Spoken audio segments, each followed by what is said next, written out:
Got my coffee.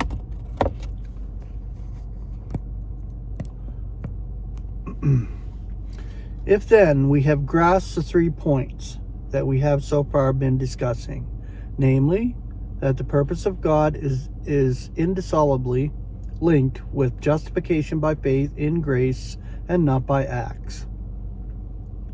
Conciliation on his part, leading to the ultimate reconciliation of all, and his own absolute right of choice, and all steps necessary to achieve this goal, which is that he shall be all in all.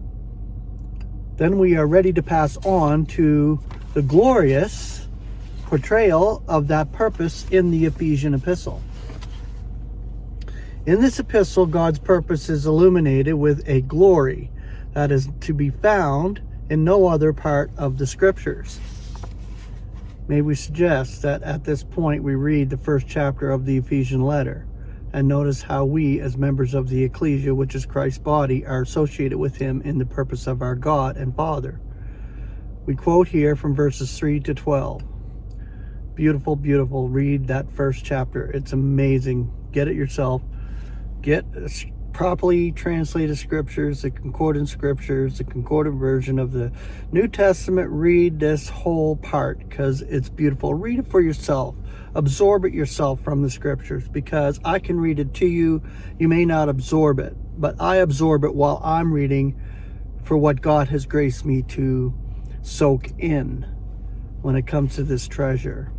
Blessed be the God and Father of our Lord Jesus Christ, who blesses us with every spiritual blessing among the celestials in Christ, according as he chooses us in him, before the disruption of the world, we to be holy and flawless in his sight, in love, designating us beforehand for the place of his Son, for him through Christ Jesus, in accord with the delight of his will, for the laud of the glory of his grace, which graces us in the beloved, in whom we are having the deliverance through his blood, the forgiveness of offenses in accord with the riches of his grace, which he lavishes on us in all wisdom and prudence, making known to us the secret of his will, in accord with his delight, which he proposed in him, to have an administration of the complement of the eras, to head up all in the Christ, both that in the heavens and that on the earth, in him in whom our lot was cast also, being designated beforehand according to the purpose of the one who is operating all in accord with the counsel of his will, that we should be for the laud of his glory, who are pre-expectant in the Christ. Beautiful words right there. Where in scripture is there a language more majestic than this?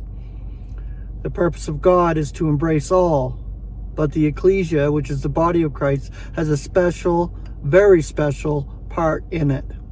In fact, it is no exaggeration to say that God's purpose is built around the relationship which exists between his Son and the ecclesia, which is Christ's body, and of which we are chosen to be members.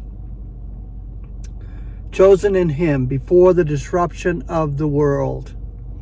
Chosen before we were born, before any of our acts could have the slightest influence of his choice. If we examine the scriptures carefully, we find that acts which come into judgment at the great white throne date from the disruption of the world. In Revelation 17:8 and Revelation 20:12, the recording of their acts does not predate that event, but rather the calling with which we have been called predates it.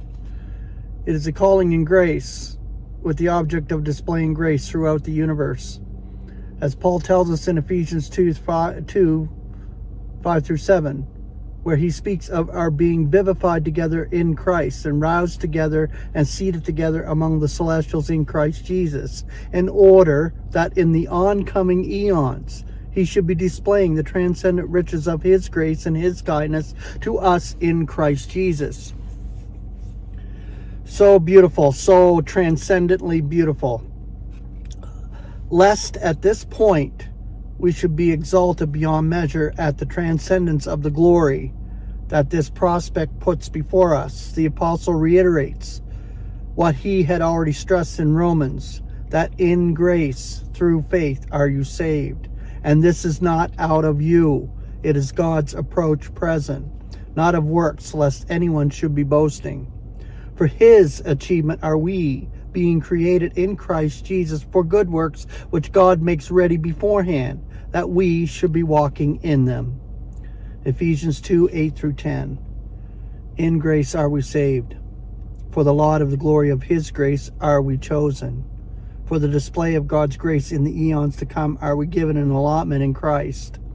All this is in accord with his purpose to have a special administration of the complement of the heirs to head up all in the Christ, both that in the heavens as well as that on the earth. Once more, this administration is brought to our notice in the 3rd chapter of Ephesians, and again it is linked up with the purpose of God. Beginning at verse 8, Paul says, "To me, less than the least of all saints, was granted this grace to bring the evangel of the untraceable riches of Christ to the nations, and to enlighten all as to what is the administration of the secret, which has been concealed from the eons in God, who creates all, and now may be made known to the sovereignties and the authorities among the celestials through the ecclesia, the multifarious wisdom of God in accord with the purpose of the eons, which he makes in Christ Jesus our Lord."